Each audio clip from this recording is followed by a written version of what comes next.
Good evening, everyone. Welcome to our meeting, and also our new people. Congratulations and welcome to you for coming along. It's good, always good to have new people coming along, so it's great. I think our people a lot of people that normally come, I think they're still on holidays. I'm Jean James, President of the Canberra Jung Society. Thank you for joining us again here at MacKillop House and online. Let us first acknowledge the traditional custodians of this land and pay our respects to their elders, past, present, and emerging. This evening, we're delighted to welcome back our very own Dr. Theodora Volti, who spoke with us in March 2023 on Self and Ego, a personal encounter.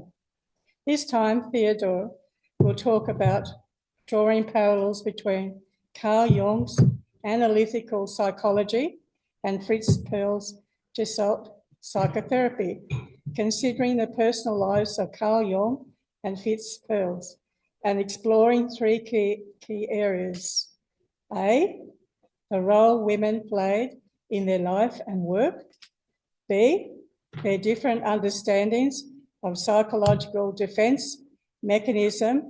And C, their approaches to dream and the unconscious. Dr. Theodora Volti was born in Athens, where she lived for 20 years. She studied geophysics at the University of Edinburgh and worked as a researcher in Japan and Australia. 8 years ago, she had a changing career, moving into counselling, became a qualified Gestalt therapist. She has worked in offering advice and support to parents, children, young people, students, and victims of sexual assault. She worked as a counsellor and educator in a mental health hospital, and now as an EAP consultant and in private practice. If you're here on Zoom, please remain muted while Theodora is speaking. Use Zoom chat for comments and we'll open up later for discussion. Follow our presentation, we'll have a short break for supper and resume for discussion and questions, finishing by 10 p.m. Theodora, it's great to have you here.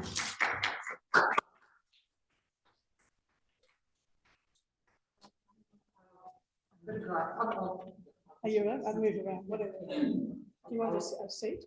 No. Yeah. I'm very glad to be here again and do some more, let's say, academic presentation.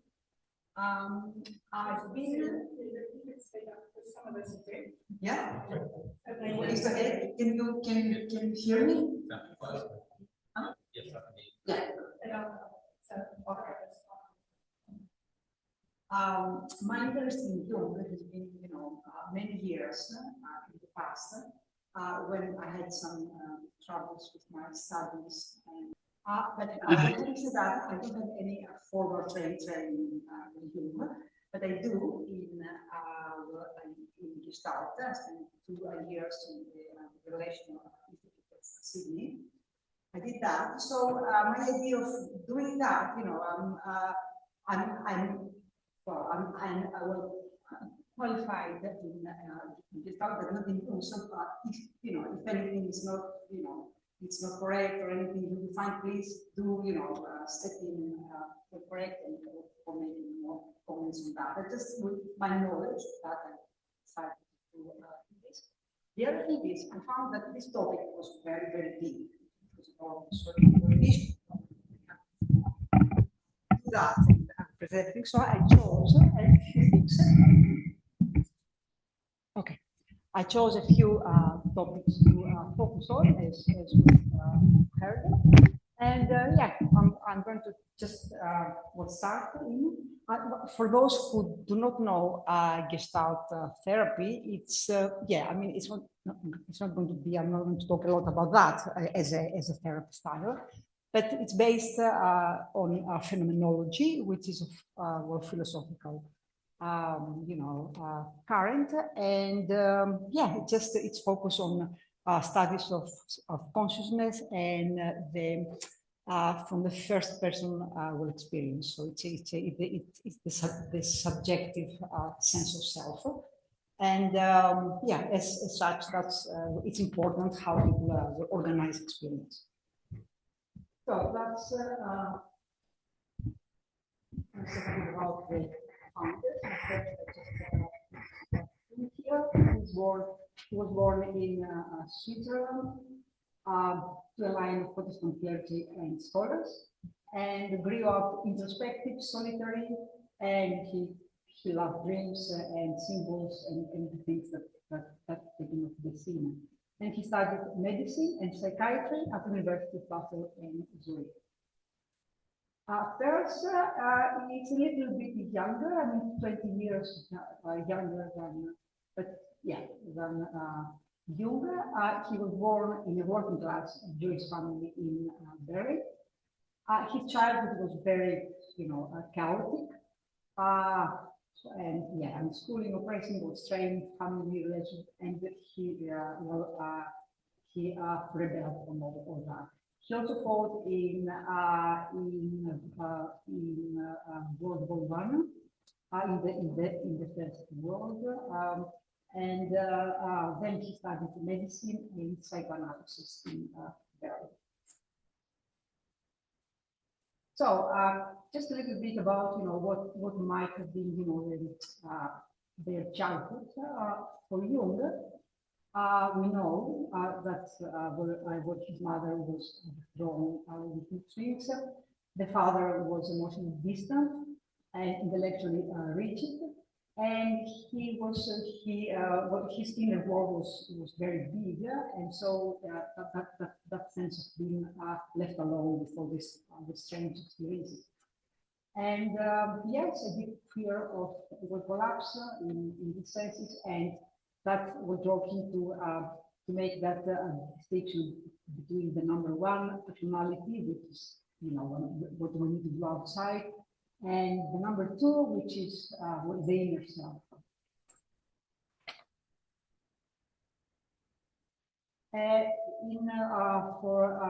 For Perls, we have an authoritarian harsh mother. Beneath him, the father was also absent. He was not very well academically. He did struggle, and he was often shamed by teachers, and he had feelings of inferiority, and his inner reject also from it, and also unsafe hostility. And the family was in contact, in tension. So his life was brutal since early life. So I just jumped straight in the role of women because I think it's important. We know for Jung that his wife was Emma Jung. Very well-grounded. She loved structure, and also she was intellectually engaged with human. But also there was Tony Wolfe, who was more on the side, intuitive and more spiritually attuned. So it could have been that these two are those two very different women in Carl Jung's life had probably led him into those two more personality splits in the number one and two, and just and also he's was trying to link the opposites. Yeah, so that's something. For Perls, we have actually a lot of Perls, for which I'm going to talk a bit more, because it was very important part of his life and also his professional life. He had developed affairs in the United States, infidelity, And he used sexuality as rebellion, self-assertion, validation, dominance, escape freedom, all those good things. But yeah, it was his way of accepting him. Now, Laura Perls played a very important role in Perls' life because actually the modern Gestalt therapy is based on her work. Because Perls was very well theatrical, he was very confrontational, very, you know, he put all this shame that he did have from his childhood, he put it into his therapy, and he thought that, you know, by confronting people, he'll make, you know, feel better, or, you know, get something out of that. But Laura mitigated that the tendency of his. So yeah, she's a founder of contemporary Gestalt therapy, which is more relational and less confrontational. And also, she integrated the German Gestalt psychology, you know, the figure ground, all these nice images. We know that you can see, you can focus on the, you know, on the veils, and all focus on the faces, or all those things. And also, yeah, that the theory will reflect exactly what we say, the first person experience. And it's not only the personality of the therapist that is important. And she did bring the body back into therapy. All the somatic stuff that is done these days, they are very much influenced by what Laura did. And the self, instead of being something well isolated or deep or something, she will redefine it as a process that will happen in relationship. And all those core concepts now we use: awareness, organismic self-regulation, contact, presence, co-creation, were sharpened, originate Laura. Now, the defense mechanism. Well, to my knowledge, Jung didn't talk much about defense mechanisms, but still, I believe that he did speak about when the personality becomes one-sided, then there is another side that comes from the unconscious to compensate that, to restore balance. So let's say an overly rational persona may will have dreams full of emotions. That persona can act as defense, so this will be that to reach it, a good face for the other award, so that social mask will protect the ego from exposure or hide unacceptable qualities. And the shadow, we do repress what is incompatible with the ego ideal, and that forms the shadow. For projection, we see in others what we cannot accept in ourselves.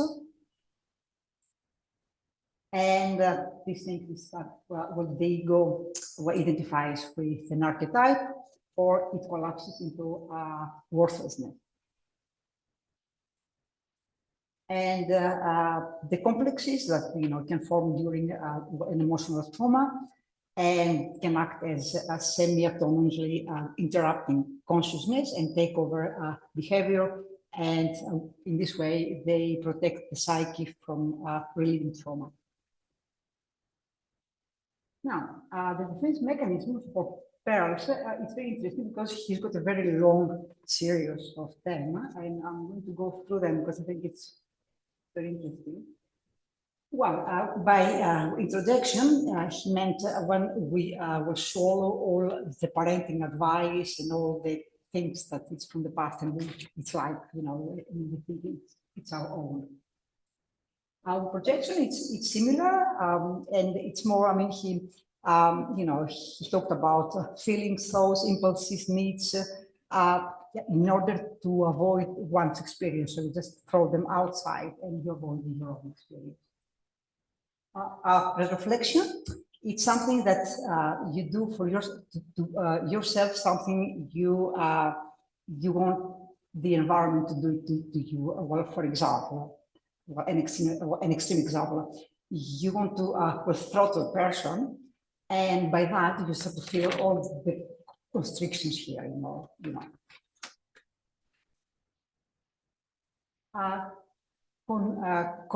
Confluence is when you were blurring your boundary with another person, and it's very typical for people-pleasing behavior.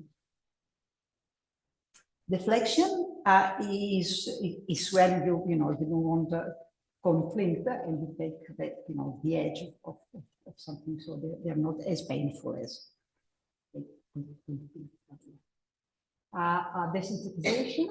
It's when we do block when things that we don't want to recognize. And egotism, it's when we block spontaneity by controlling. Now, thus, you know, those defense mechanisms in Gestalt language, they are called more like creative adjustments, which is a very positive way of seeing them, because their role is to protect the psyche from things that the psyche it's not ready to will deal with. But there is also one other positive side of this. No? For example, we wouldn't learn if we didn't introject, yeah, and we wouldn't write stories if we didn't project. And we wouldn't look after ourselves if we didn't retroflect. And we wouldn't take the heat of situations if we couldn't deflect. We couldn't get high in a group if we could not be confluent. We wouldn't get through the rush hour if we would not desensitize. And we wouldn't achieve high status if we were not egotistical. So that's something that, everything can be useful, yeah, if it's done in the right time. Yeah. So the main difference I found between those two approaches,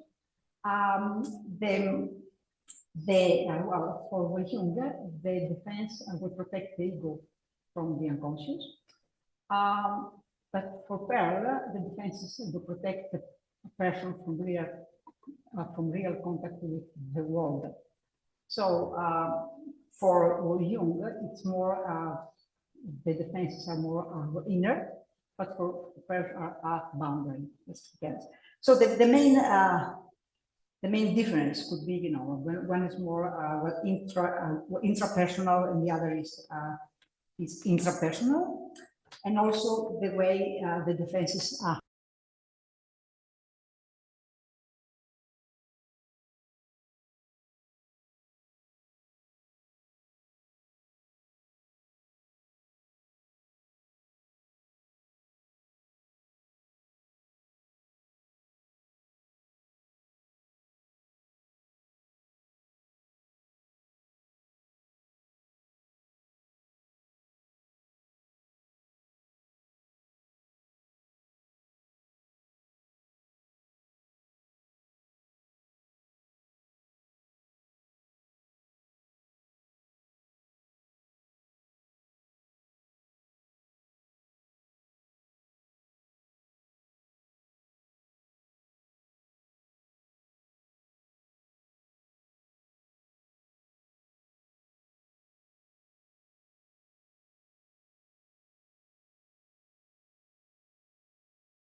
from the back door, let's say.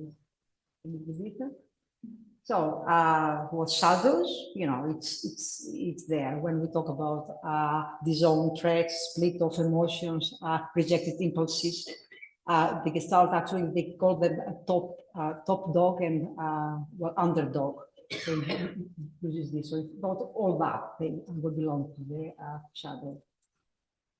The empty chair, it's like it's very, you know, just put the chair there and you think, I mean, who can be there? Your mom, your dad, somebody or a part of you who responds, and then you start to talk with this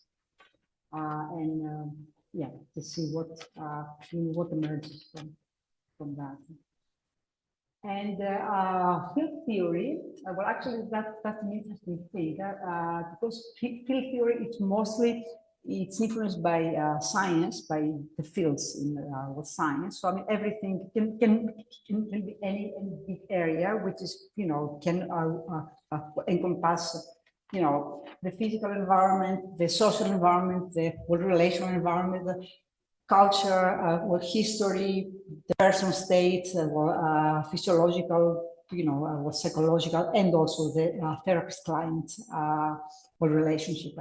And in this sense, it's a horizontal thing, although the archetypes can be seen a bit like vertical, but still, well, the archetypes is the history, and it's what makes us, and also each culture has different myths and all that. So it's an interesting way, you know, how one can go into the other. With Jung, map the cycling symbols, and Gestalt invites you to step inside the mapping and feel. And the dreams, of course, it's to explore and to dream out. So it's all together. And that's a common point as well, that, you know, well, intelligence is not coming only from the ego, but comes from the bigger organism, which is, you know, the conscious plus unconscious and all. Now, that's a very, it's something which has been well incorporated in Gestalt theory. And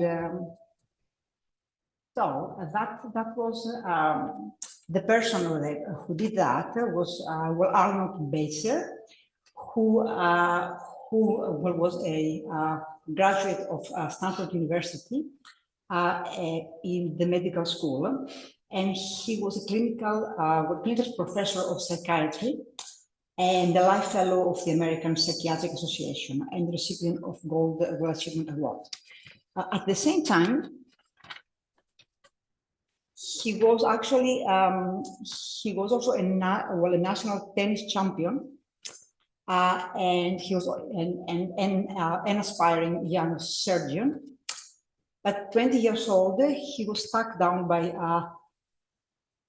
polio. So in a few hours, without warning, he was transformed from a doctor to a patient, from an athlete to a cripple. Polio had ravaged him so that he couldn't stand, walk, sit, eat, drink, or even breathe by himself.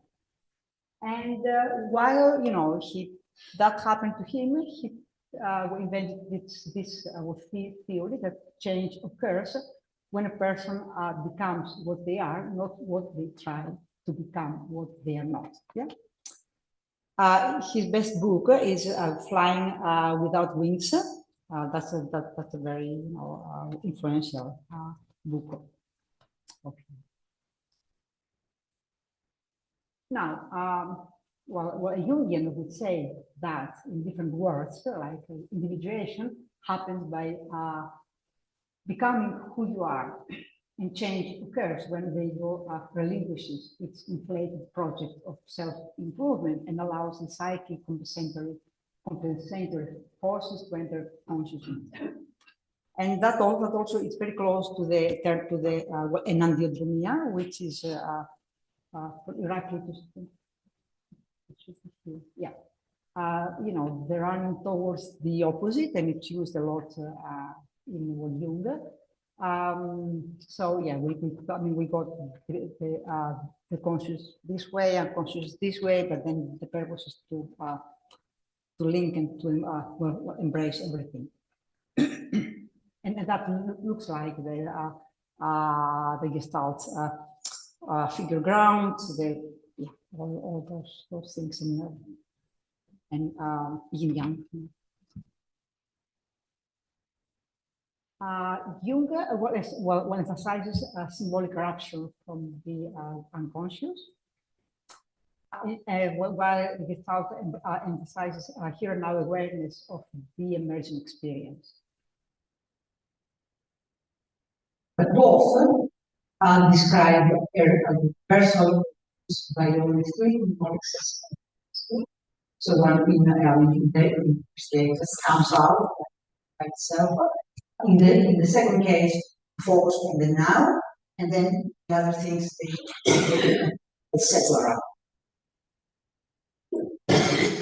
So, with the fact that says stop trying to be different, true difference.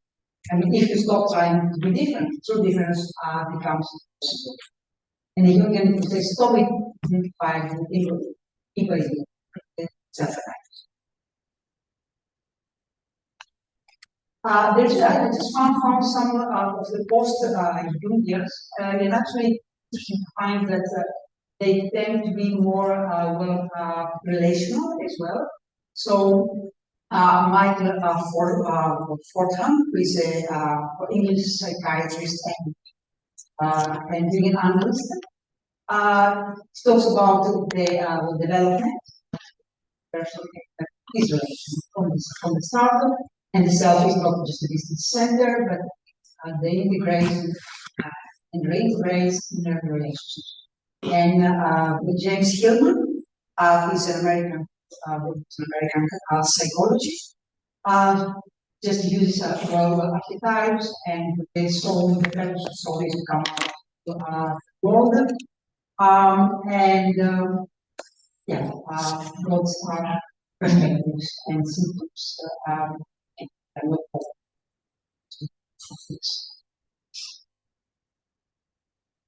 Okay, now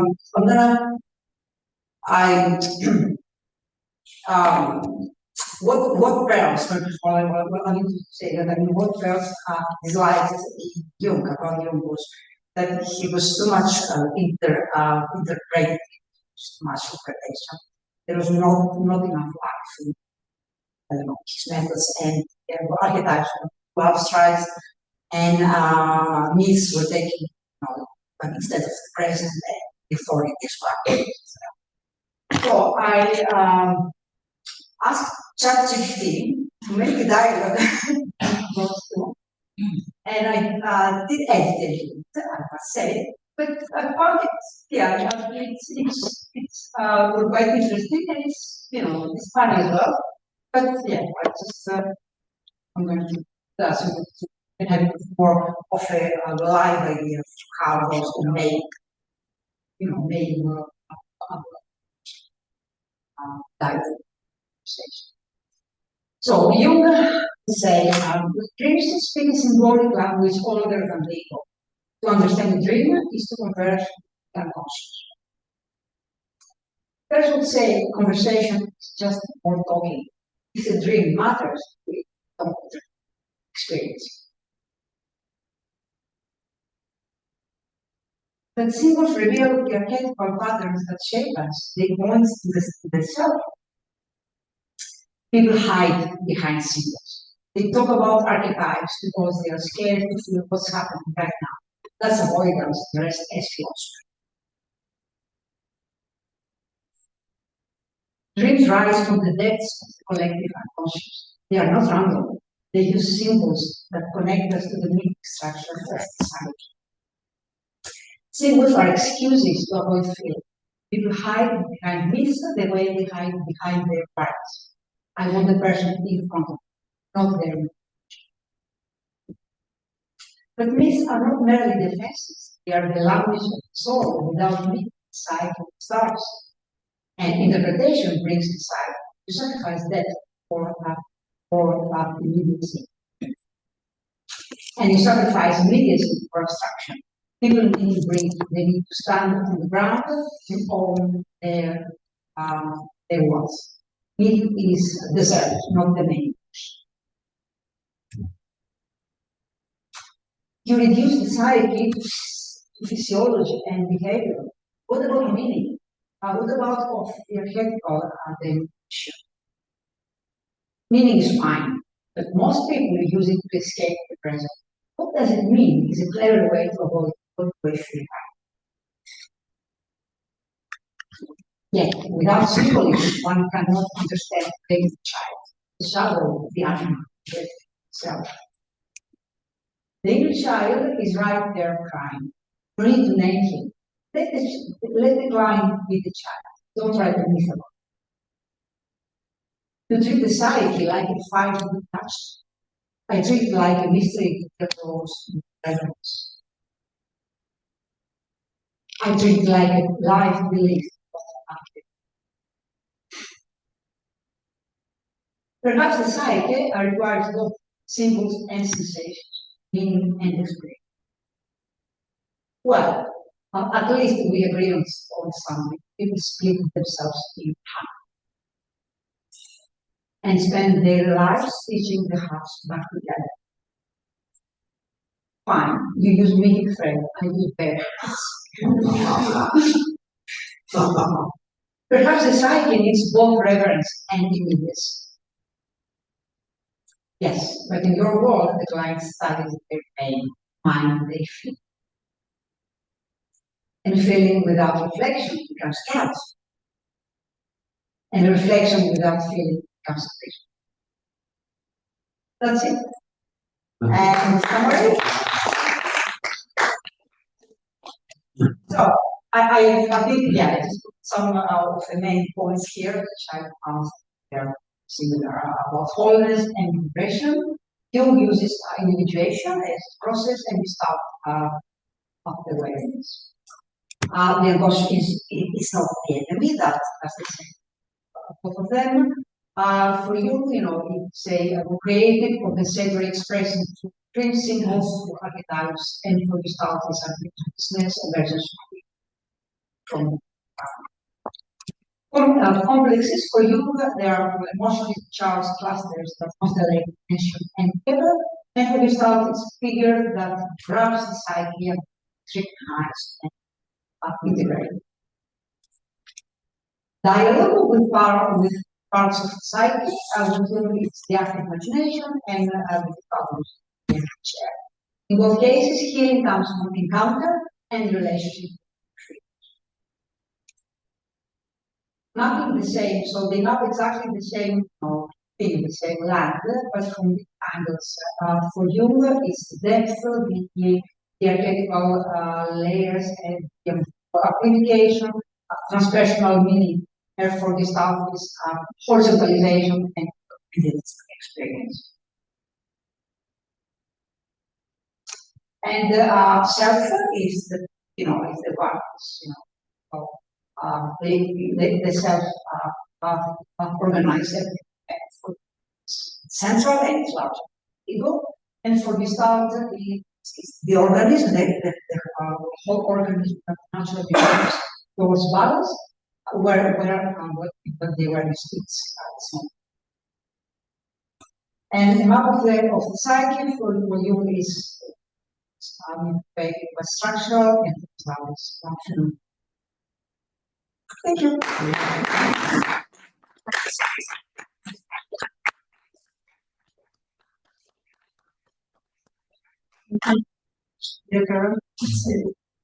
Now we'll have a break. Relation and the process ends. Relation, it's relation with yourself, it's relation with your husband or wife, relation with your family, relation with your school, with your colleagues, with society, with the country, with society, and with God as well. So all the everything that human feels and needs are inside that platform, and the need to you know, to understand where we come from, or these philosophical things about which existentialism. You know, it's very much the meaning of life. That goes inside. The Gestalt concept. But part of the problem that arises from that, it goes back to the, I suppose, the tension between Jung and Sigmund Freud, that Freud understood psychoanalysis in quite an atheist context, whereas Jung was mystical. And that's a basic tension around, I suppose, the nature of scientific method, because Jung would try to claim that his method was quite scientific, but the broader psychology community rejected that argument and said that, like this sort of mysticism is too vague and imprecise to be scientific. And so it seems that Perls is standing perhaps more in that Freudian atheistic scientific. Yes, it was that. Yes, it was that times. Yes, it was influenced by by current of that. But that's an early stage, because at the later stage, things have changed. Yeah. Yeah. Well, and so that's why I find it so intriguing that Perls would have used the concept of Gestalt, because like the holistic dimension, as I was saying, it seems to be intrinsically spiritual, which is an approach that psychoanalysis had abandoned. Yes, that's a very good point. Actually, Perls was very theatrical, very he did create a personality cult, and I guess people who are doing that, sometimes they miss something because they're too much focused on what they can achieve, and that part was missed. And did he emigrate from Germany to the US? Yes. And he was Jewish, right? So he was working through that whole tumult of the 1930s. Yeah, and it could be that, you know, because of his origin, he didn't want to, he just wanted to, you know, he put that in the back seat, you know, like all this Jewish thing.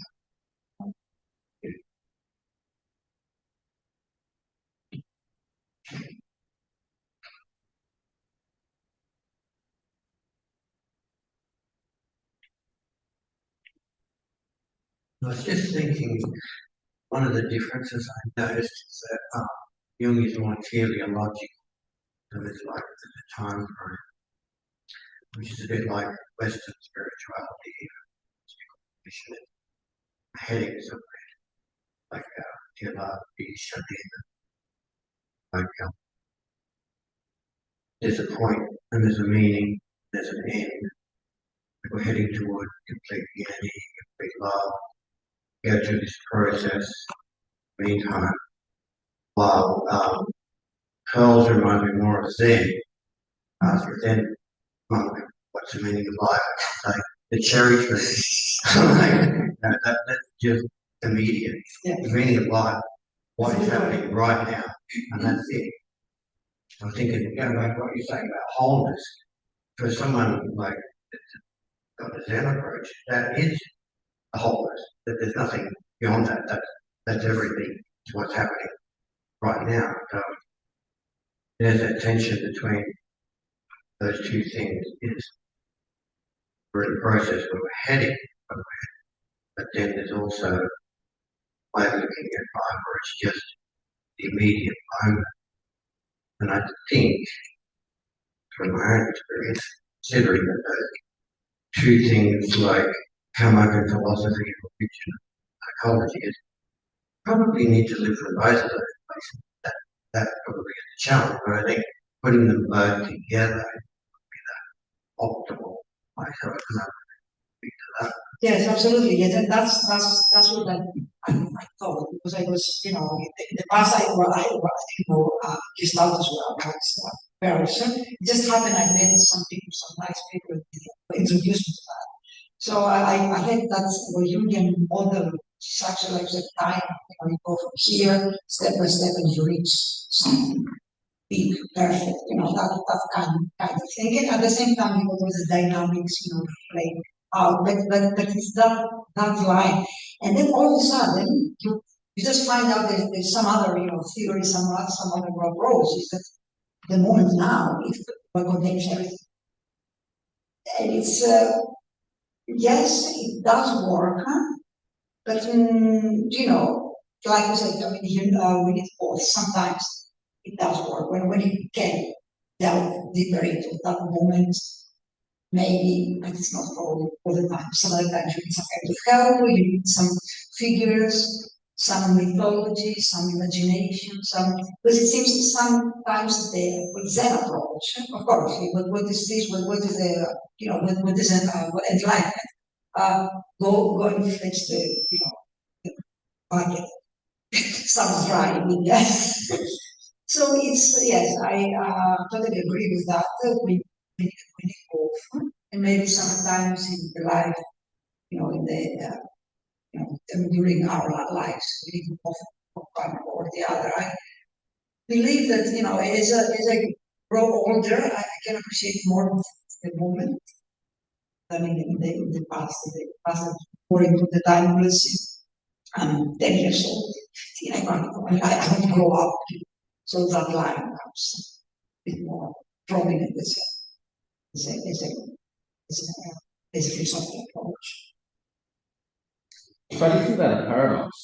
Like the paradox seems to be that, like to use Andrew's example of the Zen master who is suggesting that your awareness of your present moment is a way of encountering the whole. That just doesn't seem to be right, because, like, your awareness of something is very, very limited. Like, it's surrounded by a whole world, and so it's not the whole. And so, like, it just seems a bit paradoxical that Perls would use Gestalt for something that's not really whole. I mean, why it's not holistic? If you can delve presence according to all the Eastern religion, yes, you do get that full awareness. The meditation, enlightenment. That's about it. So it is a way. It's a way of going there. Well, it's kind of a path to enlightenment, but it really reminds me of the whole existentialism debates in philosophy. And like Jean-Paul Sartre, he felt that engaging with the present moment is the authentic path to freedom.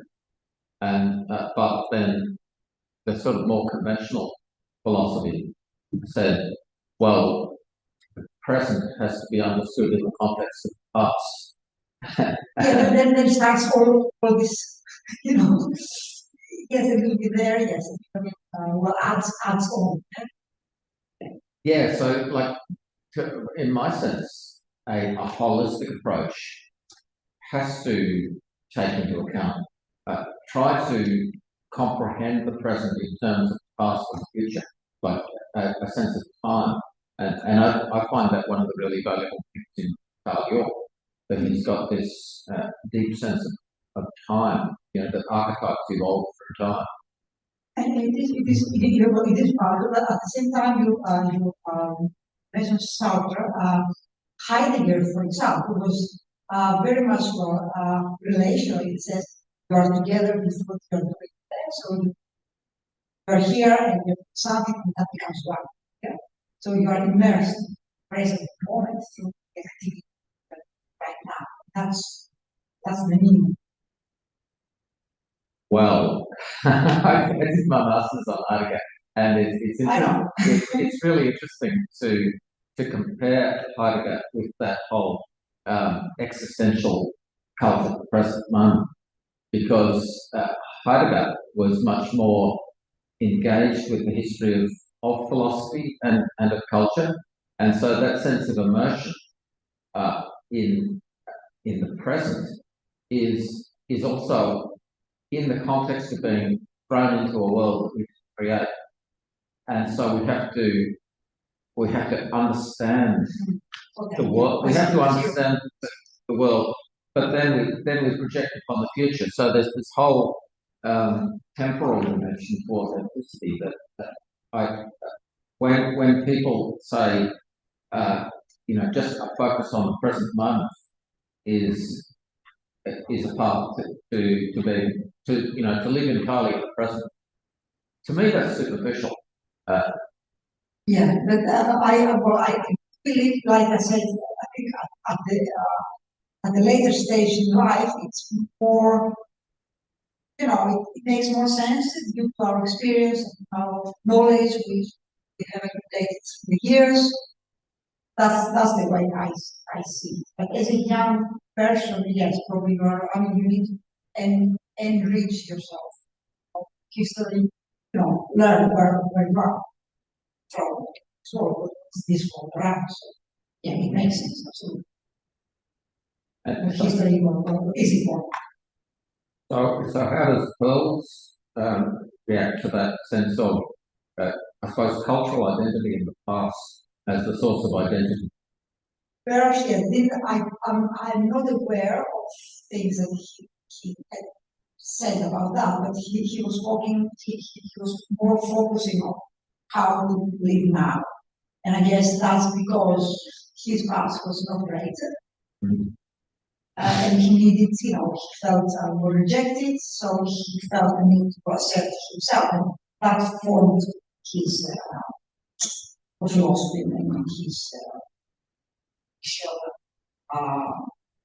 the Gestalt therapy in the 60s and the 70s. And this image of Perls in the room full of smoke, like everybody silent, talking, he was he did make a cult. But then things changed.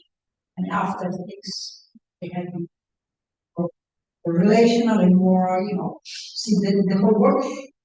That elements of awareness of now has stayed there as an important thing, but also enriched by everything that we know, that we have experienced, that we might experience, that we imagine, that all the dialogues, all the elements that the world can offer.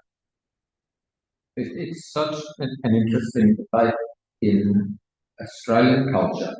With the way I see it is that the modern culture wants people to emphasise living in the present moment, and then Indigenous culture says, but we've got this immense heritage going back tens of thousands of years, and we can't just forget, that's who we are, and so that sense of identity as constructed by connection to the past is, to me, that's it actually is an interesting critique of modernity, that modernity has been very present moment focused. So, I think that's one reason, perhaps, that Sartre was quite popular, because he said it's bad faith to let the past determine your decisions with freedom. I don't think that the Gestalt concept of present saying like, how the young people live. But I think it would be superficial to suggest the Perls are rather close to Buddhism. You mentioned Buddhism a couple of times in terms of saying things like, oh, well, there's no point maintaining a creation. We simply don't know how the world was created. Let's not worry about it. We can study what we can observe. See if we can forecast the future based on that, etc. you said a couple of times that he was less theological in that sense than your. Yes. He was more experiential. Yes. Let's experience. Let's believe our senses more and not trying to intellectualize. Which is, you know, I mean, of course, it's not the culture. In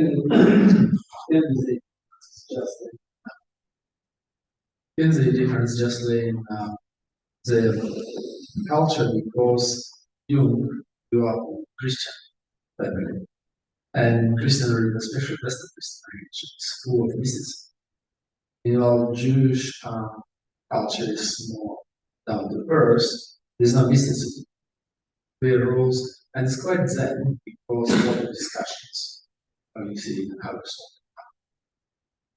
I believe that families of origin or shape personalities in a sense.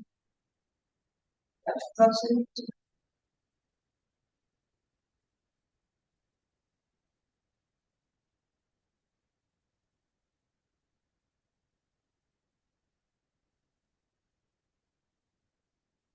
So coming down perhaps to a more personal level, Theodora, what's your own ideas about further studies or this area? Oh, obviously, Perls was of great interest to you. I just started to study. Yeah. Well, now, I mean, the methods I use are more influenced by Laura Perls, because, as I said, Laura Perls, you know, created that whole thing, you know, the grounding, somatic stuff, all this that now, you know, the lot of stuff, modern psychotherapy. So yeah, I'm, you know, interested in a whole person which is composed by their body, their feelings, their thoughts, their, you know, all the layers, their history, their, you know, so, and their methods. Sensory motor psychotherapy, which, yeah, you know, focus on how you feel, how your body said everything, and at the same time, we create meaning, you know, to the body part of you. Link all of that. So it's, yeah, yes, I'm for holistic. So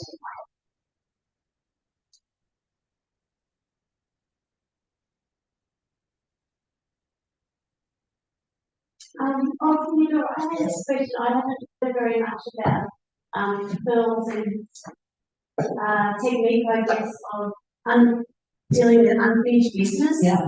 And I just wondered if you could tell us a little bit about some examples of, in, like, say, in therapy, how would you using the Gestalt approach? Okay, well, unfinished business is something from past. I mean, you may have been encountered something. You know, you may have some kind of can be a kind of conversation that you had and that you weren't able to say it, or you know, you were afraid of expressing yourself in that state with you, years, and maybe that thing can come,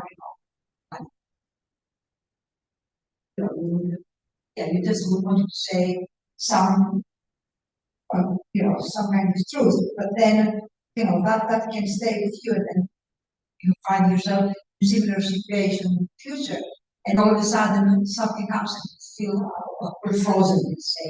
So, oh my God, what's happening? So that's you know, and then if you know, can be an unfinished business from the past. How this can be used in therapy with reenactment. Then reenactment say, okay, that's the person there. I wanted to say that my dad, but I was afraid because my dad was very violent.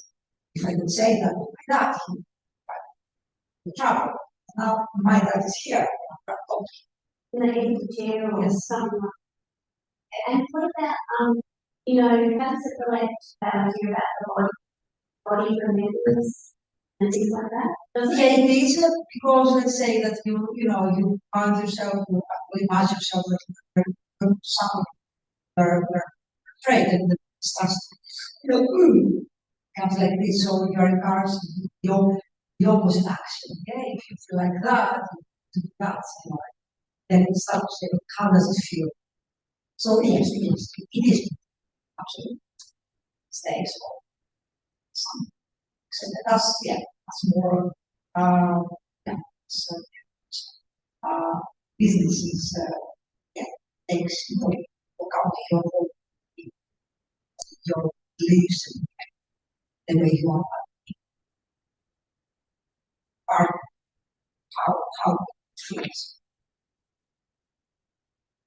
So does that mean that that Pearls, both of them, explored the idea of how psychological trauma merges in physical illness?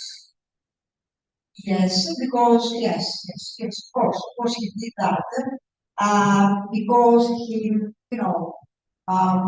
like if you, I said about the dream with sea and wave, and yeah, I mean he said I mean what you if a wave comes to you, so you just do it. So, or I mean, imagine you're the wave. So I mean, at the same time, he's trying to open the doors for as many places that hole that probably have found yourself in the past, and you could resolve it, be the wave, or run and see what feels more natural to you, more complete. And that's what trauma happens. Trauma is something happened in the past that you didn't have any control. So you're trying to.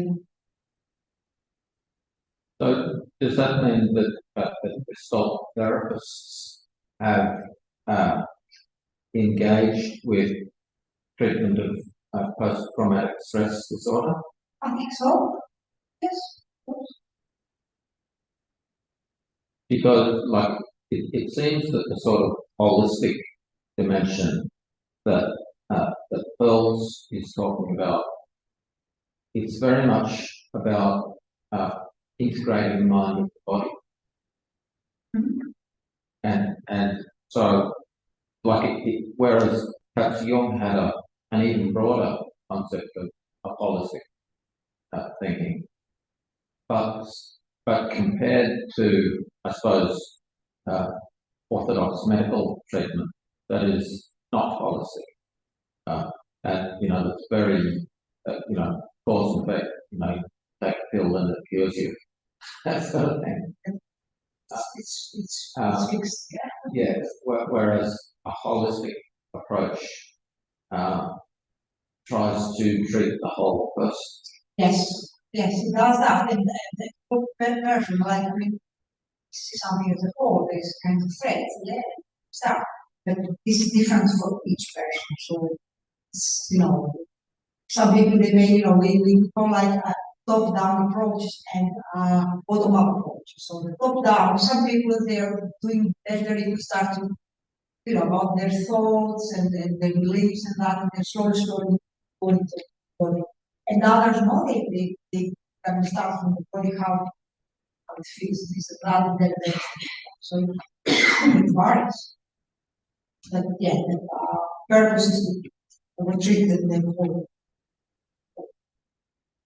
But that idea of psychological illness manifesting as physical conditions is something that's received more attention.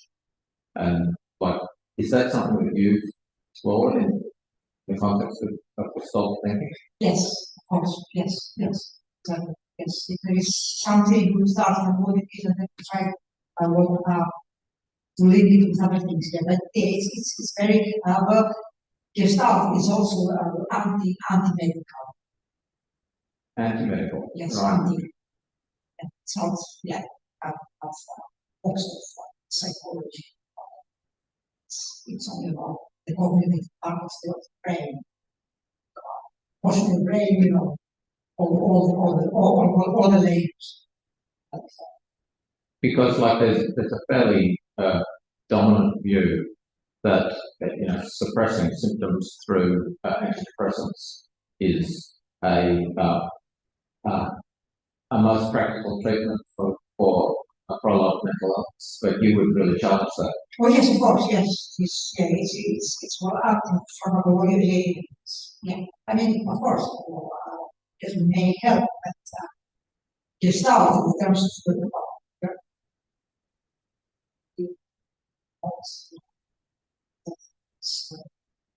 that's because I mean you don't know what's happening. You're trying to experience, yeah, things and education. We're trying to heal the whole person rather than just suppress the symptoms. But if Gestalt is anti-medical, has some argument, mainstream. Well, I mean, counseling now is the same, you know. I mean, there's a lot of counseling is more anti-medical. Yeah, I mean, you know, we try to, you know, help them understand themselves.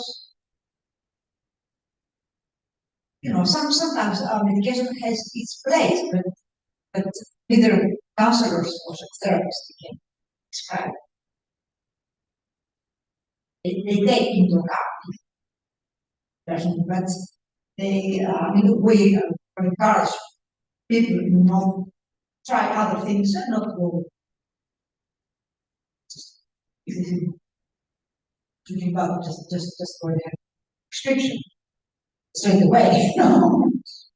But is anti-medical too strong a word? Like, Yeah, that's my you seem to be describing something as pharmaceutical as treatment for no. I mean what I meant that all the stuff it's not the traditional model of the human being as a mechanism, yeah, as a mechanism that is getting decoded or treated in parts. Yeah, just it's more than the parts. It's more than the sum. and then so for example, there's a really interesting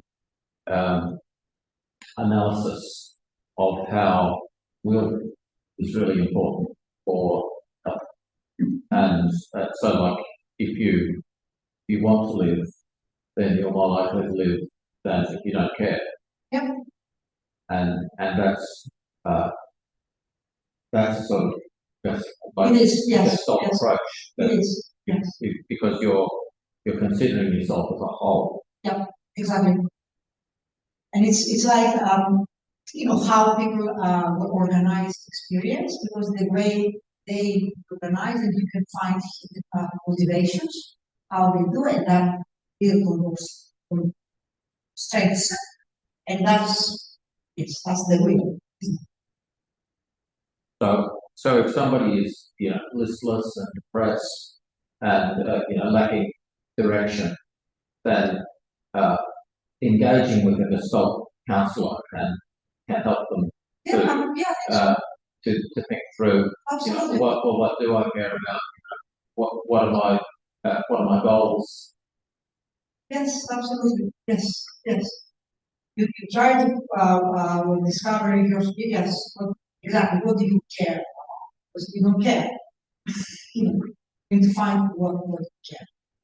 Sometimes there is this mismatch between what society cares and swallow that, yeah, and it may end up like, oh, I don't care, but I don't know that. But through therapy, you may start to find out what you care and some of your deeper self instead of prescribed by the society.